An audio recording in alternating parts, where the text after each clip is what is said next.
This video was brought to you by Incogni. Meta, Alphabet, Microsoft, Steve Mnuchin, Elon Musk, and Walmart. All of these companies and individuals are being floated as potential purchasers of TikTok. And honestly, it's getting a little bit weird. I mean, do we really want a great value TikTok powered by Walmart? So in this video, we're going to build out a tier list of the most likely companies to acquire TikTok and discuss if they do, will they just destroy the platform?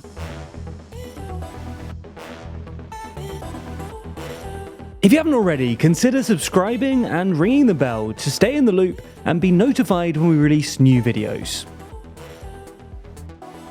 Before we get into the tier list, a little context. This is a conversation we're having because Biden signed an act earlier this week requiring TikTok to be sold to an American company within the next year. Now, if you want to know more about why the US is so worried about TikTok, we released a full video about it earlier in the week. But this act leaves TikTok with essentially three options. Take the US to court, just leave the US market, or they could do what the bill requests and sell to an American company. Now, TikTok says that they'd rather leave the US market than sell. But for the sake of this video, let's assume that this is all a bluff and that they're really considering potential purchasers, as some do claim they are. But before we get into who's the most likely, it's worth discussing what they're actually buying and how much they're likely to pay, because these two things fundamentally affect who's likely to be interested.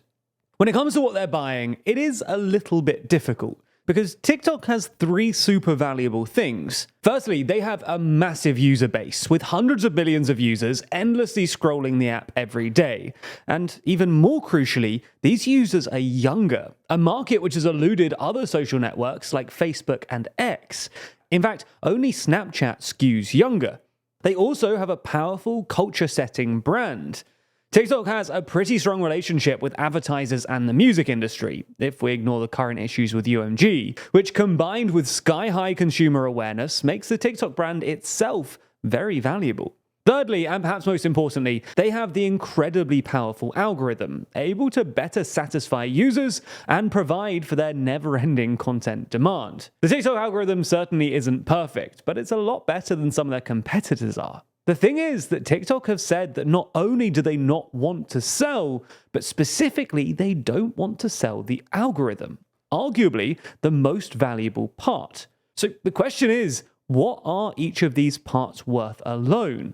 Well, it's hard to tell for a number of reasons, but let's set some parameters. A couple of years ago, Elon Musk infamously overpaid for Twitter, paying $44 billion for the app that he now insists we call X. Meanwhile, at the other end of the spectrum, recent analysis suggests that if it was sold, YouTube would be worth $400 billion. Now, YouTube is arguably worth more than TikTok thanks to its superior network of content, greater stability, and better monetization. But it's almost certainly worth a lot more than even the inflated Elon value of Twitter. However, given that the sale is being forced through, TikTok's hand is weakened, with potential buyers knowing that TikTok has to sell, and thus they can't drive as hard a bargain. All in then, it's estimated that TikTok should be worth about $100 billion. However, if the algorithm is indeed cut out of the sale, Wedbush Securities estimates that the value would drop significantly, potentially even lower than $50 billion. So who would actually want to pay that much for TikTok? Well, let's start our list with the most loaded companies, those whose value is pegged in the trillions. That's Microsoft, Apple, Saudi Aramco, Nvidia, Alphabet, Amazon, Meta, Tesla, and PetroChina. Then let's add in a whole load of companies and people that are regularly thrown into the mix. Walmart, Oracle, Rumble, Steve Mnuchin, Elon Musk, Kevin O'Leary, and Bobby Kotick. Now, that's a lot of options, so let's rattle through some of them. Firstly, Apple just doesn't look all that likely. They might be so rich that they even have enough cash on hand to buy TikTok outright in cash, something that's wild in itself. They likely aren't interested though. Buying TikTok brings with it a whole load of challenges and would subject Tim Cook to endless congressional hearings about everything from antitrust to censorship and content moderation. It's hard to see Apple's brand not being damaged by an acquisition like this. So why risk it? Saudi Aramco is also off the list altogether because, as their name suggests, they're Saudi Arabian, not American, so they're not even in contention. Similarly, as a Chinese company, PetroChina is obviously not going to work either. Although the idea of either state-owned oil company buying TikTok is certainly funny. Nvidia doesn't make that much sense either. They're a massive chip manufacturer whose value has skyrocketed following the AI boom. So venturing into vertical video doesn't seem all that natural a fit. However, given their competitive advantage in GPUs won't last forever, they'd be smart to start looking towards diversifying while they're on top. But honestly, dance videos doesn't seem to be the most obvious direction for this diversification strategy. Next up, Microsoft is one of the most commonly touted options for purchasers, and was actually in the running when Trump first floated the ban back in 2020.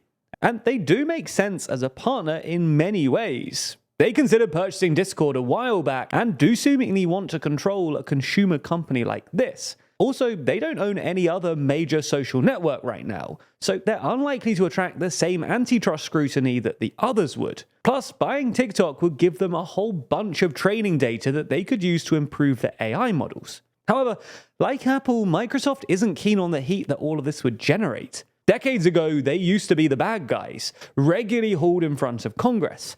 But today, part of their resurgence has been based on not going noticed, and acquiring TikTok would destroy that. Now, when the deal with Microsoft fell through under Trump in 2020, Oracle began working with TikTok, powering their so-called Project Texas efforts to bring data into US data centers. Now, with this Project Texas deal supposedly earning Oracle around $1.5 billion, they'll want to keep TikTok on side, but a full purchase? Well, that looks less likely. They're more likely just to want to partner with whoever the new buyer ends up being. That new buyer is obviously unlikely to be Tesla, not least because their core business isn't doing all that well right now. But their owner, Elon Musk, could, in theory, make the purchase. Having snapped up Twitter, Musk could be keen to extend his influence yet further, especially as he's pushing X towards video, so he clearly sees value in the area. Even still, Elon's credit is pretty overextended as is, and he and his businesses are still on the hook for buying Twitter in the first place. Plus, X is losing him a lot of money already, so it wouldn't be a great idea. But then, when has that ever stopped him before? And he's not the only weird rich guy who's interested. Steve Mnuchin is one of the odder names on the list, with the former Trump Treasury Secretary claiming that he was getting together a group of investors to put a bid in. However, Mnuchin didn't list who these investors were, nor his vision for the platform would be going forward. Plus, the purchase could be incredibly controversial, as Mnuchin led the Trump administration's efforts to ban TikTok in the first place, leading him to boast that this experience gave him deep insight into the company's operation, something that could easily be framed as a conflict of interest. Next up, Kevin O'Leary, Canadian businessman and Shark Tank judge, told CNBC last month he could pull together a group of people to pay $20 to $30 billion for the company, due to the risk of the algorithm being excluded. While Bobby Kotick is apparently also in contention, having stepped down as the CEO of Activision Blizzard last year, with him apparently looking for potential partners to make the purchase alongside. In fact, the Wall Street Journal even reported that he'd been speaking to ByteDance's co-founder and OpenAI's Sam Altman. Honestly though, I'm a little skeptical of all of these billionaire and millionaire offers.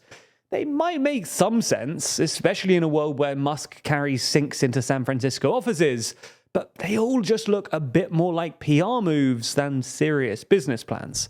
Speaking of serious businesses, Alphabet might make more sense. As the owner of both Google and YouTube, they have a real interest in this space. YouTube obviously competes with TikTok, even launching its own rival, YouTube Shorts, to get into vertical video. While Google also competes with TikTok, with many young people more likely to search TikTok than use a traditional search engine. However, I'm not sure anyone really wants this. Those working in antitrust would hate this acquisition, and given their track record of killing off services, TikTok users would also have the right to be a bit wary about Google. So, would they even really want to try? Meta is in a similar situation. They'd love to do it. Snapping up TikTok could help them dominate the vertical scrolling video space alongside Reels on Instagram and Facebook. And it would give the company control of all 5 of the most popular apps globally. Yep, the top 5. All of them. However, again, they're already fighting an FTC lawsuit that alleges its purchase of WhatsApp and Instagram violated antitrust laws at the time. And the FTC is also actively seeking to break up the company. So they certainly don't need any more heat, especially as TikTok's user base would absolutely hate it. Walmart is perhaps the weirdest company on this list though, but it does make some sense. Over recent months, TikTok has begun to morph into a bit of a shopping network, so it would make some sense for the retail giant to be keen to take advantage of this, using a TikTok acquisition to bolster their standing both online and internationally, maybe even enough to threaten Amazon. They even proposed this purchase back in 2020, so they might still be keen. Amazon does also make sense as an acquisition partner though, for similar reasons. They could take advantage of the shopification to drive yet more traffic to their dominant store. And this might even make more sense than it does for Walmart, as Amazon has seemingly infinite money and already has experience with AWS and Prime Video that could prove useful. The problem for both, though, is that managing a whole social media platform is a ton of work. And to do all that just to get better advertising and e-commerce, especially for Amazon, who already have a ton of purchase in online advertising, just sounds like a lot of work. Which leaves us with Rumble. To be fair, Rumble is one of few companies to officially state interest. The conservative-leaning online video platform CEO said that they were keen to join a consortium of other parties seeking to acquire and operate TikTok inside the United States. Now, this would have to be a pretty major deal, but with Rumble's high-profile investors, including Peter Thiel and Senator J.D. Vance, it's not impossible that we could see another social network getting red-pilled. So that's where my list stands, but do you agree? Comment below who you think is the most and least likely to acquire TikTok. While you've been watching this video, you might not have realized that shady forces in the background are trying to collect your personal data from various sites, bundle it together, and sell it to a third party. These data brokers can then sell your information to anyone, from a company to an online criminal. Now, you might assume that you're always safe online. Perhaps you regularly change your password, or even unsubscribe from those annoying email newsletters that you never even remember signing up for. But unfortunately, this doesn't always save you. Companies that hold your data can still fall victim to a data breach, meaning that these data brokers can still compile all of your information and sell it on to others. The good news is that you have a right to protect your privacy and request that data brokers delete your personal information. But the bad news is that it would take you years to do it manually. And even then, you'd need to repeat this process every few months as data brokers continue collecting your data. Luckily though, this is where our sponsor Incogni comes in. Incogni reaches out to those data brokers on your behalf, requests that your data is removed, and deals with any problems that might arise. Even more, Incogni is persistent and will put in multiple data removal requests even after your data has been removed to ensure that it doesn't go back on the market. So create an account with our link in the description, grant Incogni the ability to work on your behalf, and sit back as they make you safer. Plus, if you use our link, you'll get an exclusive 60% off an annual Incogni plan. Thanks for checking it out, and thanks to Incogni for sponsoring this video.